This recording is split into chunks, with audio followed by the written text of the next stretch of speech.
Hello दोस्तों, कैसे हैं आप सब। हमारी कहानियाँ देखने के लिए हमारे चैनल को सब्सक्राइब कीजिए और हाँ, बेल आइकॉन पर क्लिक करना मत भूलिएगा। जोरों की बारिश हो रही थी। उस बारिश में चंपा भीगती हुई जा रही थी। उसकी आंखों से लगातार आंसू बह रहे थे। वो एक ऐसे धर्म संकट में फंस गई थी कि उसे समझ नहीं आ रहा था कि वो क्या करे क्या ना करे। आखिरकार उसने अपना दिल कड़ा किया और आत्महत्या का फैसला ले लिया। वो गांव के सबसे पुरानी कुएं के पास गई और उसकी मुंडेर पर खड़ी होकर सोचने लगी, कैसे दूंगी मैं सबको जवाब, क्या मुंह दिखाऊंगी मैं गांव वालों को। इससे अच्छा है खुद को खत्म कर लूं। अगर मैं ही नहीं रहूंगी तो लोगों के सवाल भी नहीं रहेंगे। बिन माँ बाप की चंपा एक कुंवारी लड़की थी, लेकिन कुंवारी होने के बावजूद वो लगभग 6 महीने की गर्भवती थी। 6 महीने पहले की बात है। चंपा अपने छोटे से खेत से काम करके वापस लौट रही थी। तभी उसे अब्दुल चाचा के घर के बाहर कुछ लोगों की भीड़ दिखाई दी। उनमें से वो किसी को भी नहीं पहचानती थी। वो सभी उसके गांव के नहीं थे। अरे, यहाँ पर इस समय इतनी भीड़ कैसे? और ये लोग कौन हैं? और अब्दुल चाचा के घर के बाहर क्या कर रहे हैं? उसे लगा कि शायद कोई हादसा हो गया है। सबकी मदद को हमेशा तैयार रहने वाली चंपा भागी भागी भीड़ तक पहुंची। अब्दुल चाचा अपने घर के बाहर ही खड़े थे। चंपा ने उनसे पूछा, चाचा क्या बात हो गई? ये इतनी भीड़ कैसे? और ये सब लोग कौन हैं? सब ठीक तो है ना चाचा? अरे चंपा, सब ठीक है बेटी। ये लोग शहर से आए हैं, फिल्म बनाते हैं। इन्होंने कहा कि 6 घंटे के लिए वो मेरी झोपड़ी में फिल्म की शूटिंग करना चाहते हैं। इसके 10,000 रुपए मिलेंगे। अरे वाह, 10,000!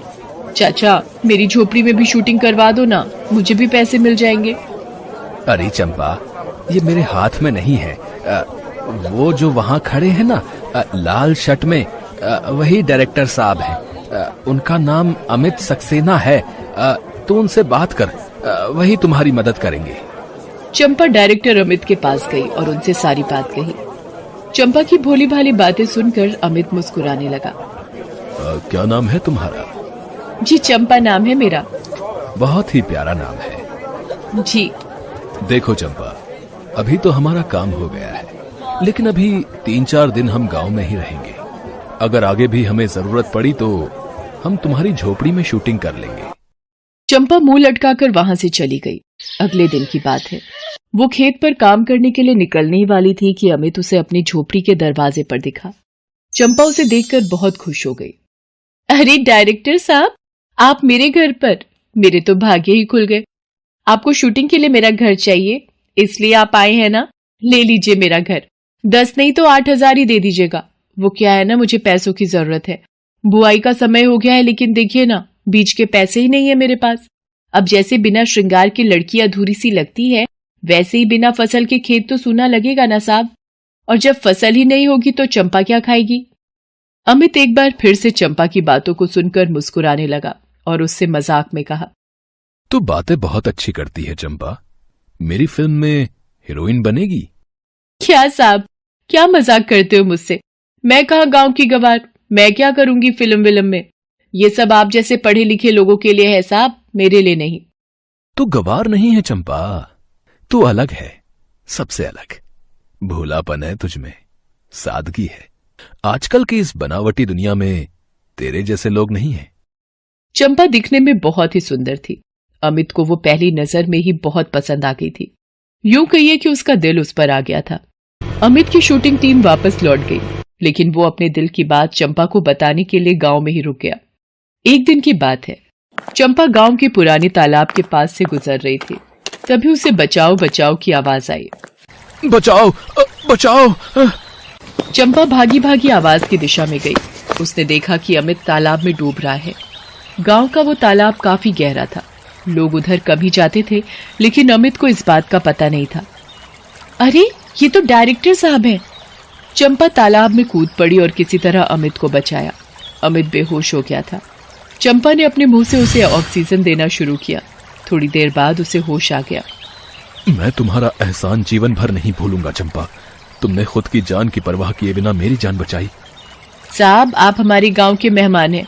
अगर आपको कुछ हो जाता तो हम दूसरों को क्या मुंह दिखाते? चंपा की ऐसी बातों को सुनकर अमित के दिल में उसके प्रति और भी प्यार भर गया। उसके अगले दिन की ही बात है। चंपा अपने खेत में काम कर रही थी, तभी अमित वहां पहुंचा और उसने अपने दिल की बात कह दी। क्यों मेरे से मजाक कर रहे हैं साहब? कहाँ आप, कहाँ मैं? मेरा और आपका कोई मेल ही नहीं। आपके आगे तो लड़कियों की लाइन लग जाएगी। कहाँ आप मुझ गंवार के चक्कर में पड़ रहे हैं? चंपा, मैंने बहुत सोच समझकर ये फैसला लिया है। मैं तुमसे बहुत प्यार करने लगा हूँ। तुम्हारे बिना अब जीने की सोचना भी गुनाह है मेरे लिए। शादी करोगी तुम मुझसे? ये कहकर अमित ने चंपा को गले लगा लिया। चंपा ने भी कोई ऐतराज नहीं जताया। माँ बाप और किसी अपने के प्यार से हमेशा महरूम रही चंपा को अमित की बाहों में सुकून का एहसास हुआ। उसके बाद वे दोनों हर दिन मिलने लगे। चंपा को अमित का साथ बहुत ही अच्छा लगने लगा। एक दिन की बात है, जोरों की बारिश हो रही थी। आज तो बहुत जोरों की बारिश हो रही है। पता नहीं मैं जहाँ रुका हूँ वहां तक कैसे पहुंचूंगा। आज आप मेरे घर रुक जाइए। तुम्हारे घर? लेकिन क्या? मेरा घर छोटा है, वहां आप नहीं रुक सकते। पागल है क्या तुम? ऐसा क्यों सोचती है? चल मैं तेरे घर चलता हूँ, बारिश रुक जाएगी तो चला जाऊंगा। अमित चंपा के यहाँ रुक तो गया, लेकिन उस दिन उन दोनों ने सारी सीमाएं लांघ दी। कुछ दिन बाद अमित शहर तो चला गया, लेकिन अपनी निशानी वो चंपा के पेट में छोड़ गया। चंपा को जैसे ही इस बात का पता लगा, उसके पैरों तले जमीन खिसक गई। हे भगवान, ये क्या हो गया?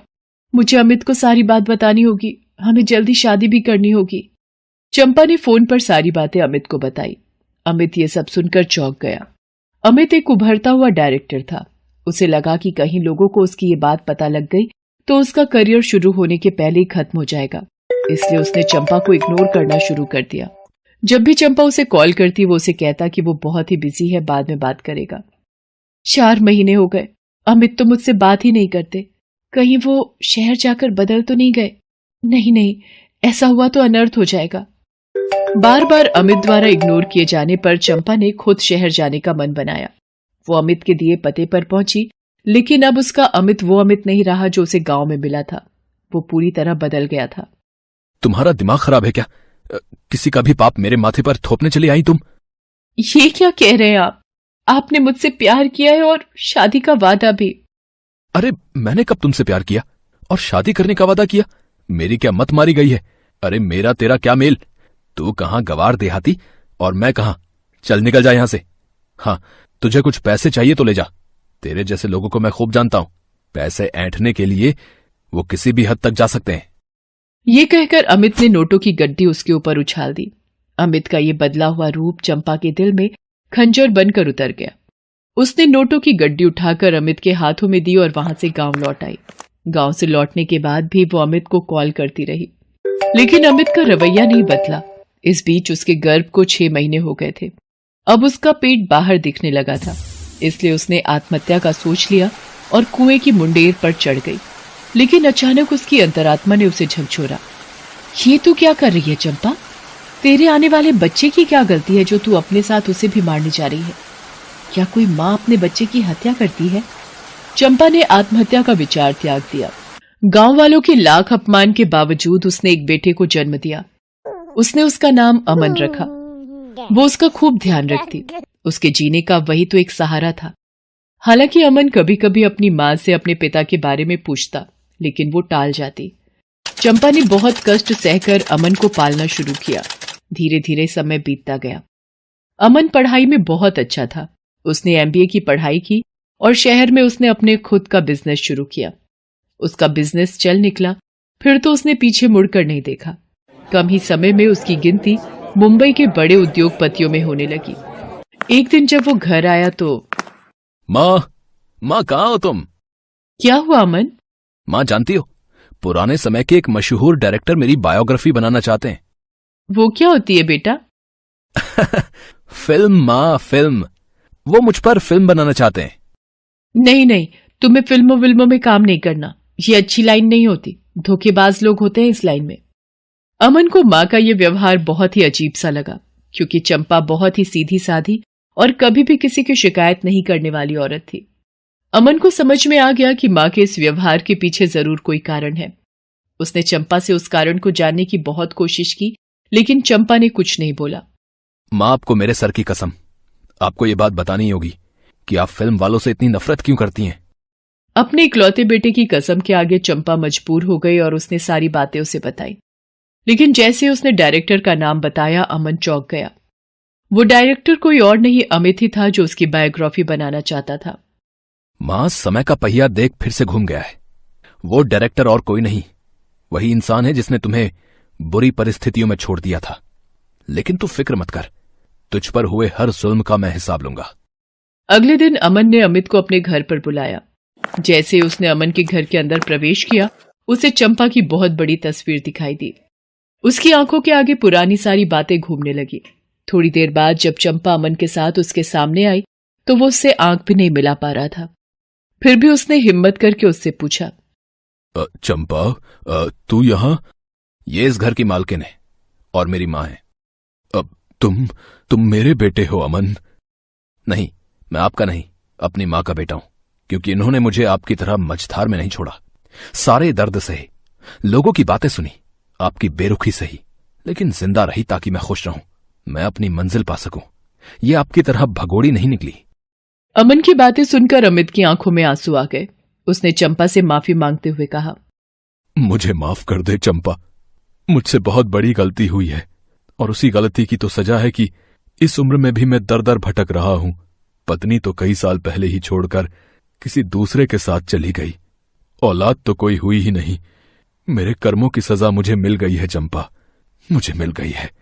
अब तू भी मुझे माफ कर दे ताकि मैं ऊपर वाले को अपना मुंह दिखा सकूं। अमित की बातें सुनकर चंपा का गला भर आया। उसने अमित को माफ कर दिया, फिर वो साथ ही रहने लगे। हेलो दोस्तों, कैसे हैं आप सब? हमारी कहानियां देखने के लिए हमारे चैनल को सब्सक्राइब कीजिए और हाँ, बेल आइकॉन पर क्लिक करना मत भूलिएगा।